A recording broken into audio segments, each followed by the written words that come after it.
எடுத்து வந்து 8 பேரை எடுத்து வந்து என்னிடத்தில் ஒப்படைத்தார்.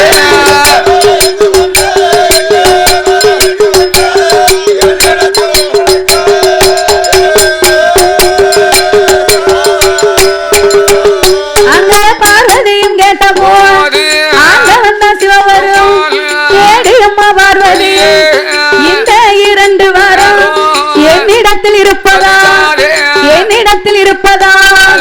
உன்னிடத்தில் சொன்னதா? பார்வதி இந்த 2 வரமும் என்கிட்ட இருக்குன்னு உங்ககிட்ட உண்மையை சொன்னது யாரு? உங்க அண்ணன் சொன்னாரா?